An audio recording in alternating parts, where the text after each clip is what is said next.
Okay, Ashok Mittal, आप एक warehouse company को रिप्रेजेंट करते हैं और जो मुद्दा यहाँ पर सोमपाल जी ने उठाया है काफी वैलिड है कि रख रखाव की क्या व्यवस्था होगी, पेरिशेबल कमोडिटी की एक बड़ी चुनौती होगी।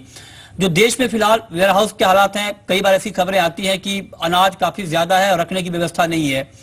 क्या आपको लगता है कि ई मंडी लॉन्च होने के बाद वेयरहाउस के मोर्चे पर भी सरकार के लिए एक बड़ी चुनौती होगी और उस चुनौती से निपटने के लिए फिलहाल क्या हालात हैं वेयरहाउस सेक्टर के? मृत्युंजय, सबसे पहले तो मेरे को लग रहा है कि ये जो स्टेप लिया जा रहा है बहुत अच्छा और प्रोग्रेसिव स्टेप है, क्योंकि इससे ट्रांसपेरेंसी बढ़ेगी, इसके साथ साथ उचित मूल्य सब लोगों को मिलेगा, उसका फायदा जो है एंड कंज्यूमर को और फार्मर को मिलेगा। दूसरी बात जो इस पूरी चर्चा में आ रही है, ये जरूरी है कि जब फार्मर अपने प्रोड्यूस को बेचना चाहता है तो उनको वास्तव में किसी एक जगह पे प्रॉपर स्टोरेज उसकी करनी पड़ेगी, और जो हम पहले से कहते हैं कि वो एक साइंटिफिक स्टोरेज होनी बहुत जरूरी है ताकि वो उसकी क्वालिटी मेंटेन रह सके, भले वो ग्रेन्स हैं या फ्रूट्स और वेजिटेबल्स हैं। और तीसरी बात इसमें इंपॉर्टेंट ये भी रहेगी कि उसकी जो ग्रेडिंग हो सके, मतलब क्वालिटी सर्टिफिकेशन या क्वालिटी असेइंग हो सके इस ढंग से कि लोग समझ पाएं कि इसकी क्या क्वालिटी पैरामीटर्स हैं जो प्रोड्यूस फार्मर बेचना चाहता है। ठीक है, क्योंकि जब वो क्वालिटी पैरामीटर अगर डिसाइड होंगे और उनको पता होगा कि ये पर्टिकुलर कमोडिटी इस जगह पे रखी हुई है, तभी वो उसका रेट डिसाइड कर पाएंगे।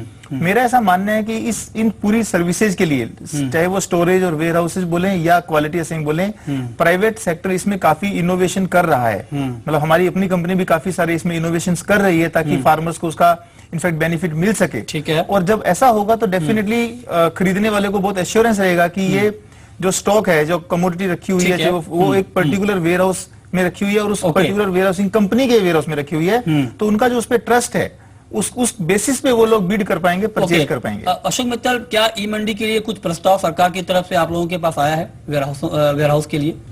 देखिए, जितना भी सरकार के डॉक्यूमेंट्स हैं वो आई थिंक पब्लिक डोमेन पे हैं। कहीं ना कहीं अगर सरकार चाहती है कि ये स्कीम कामयाब हो तो किसानों को अवेयर करना होगा।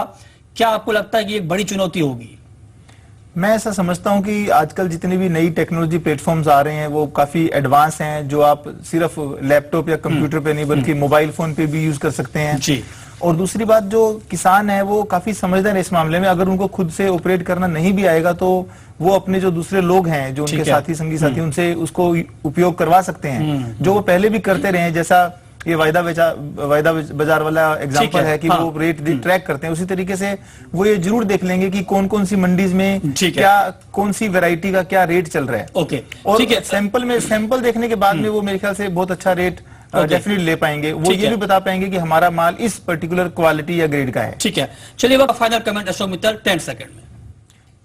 स्कीम और आइडिया बहुत अच्छा है मेरे हिसाब से। इसमें कुछ और चीजें, जैसे मैंने बोला कि साइंटिफिक वेयर हाउसिंग की, क्वालिटी असेइंग की जरूरत पड़ेगी। इसके साथ साथ जो मंडीज हैं उनके सारे स्टैंडर्डाइजेशन ऑफ जो उनकी कॉस्ट है, टैक्सेशन है, वो स्टैंडर्डाइजेशन होना बहुत जरूरी है। लेकिन लॉन्ग टर्म में ये जो इनिशिएटिव है, देखिए इसको अपन ये सोचते हैं कि आज कनेक्ट करेंगे और 3 दिन में बेनिफिट हो जाएगा, बट लॉन्ग टर्म में बहुत ही ज्यादा फायदेमंद रहेगा किसानों के लिए। वक्त लगेगा। बहुत बहुत शुक्रिया अशोक मित्तल आपका।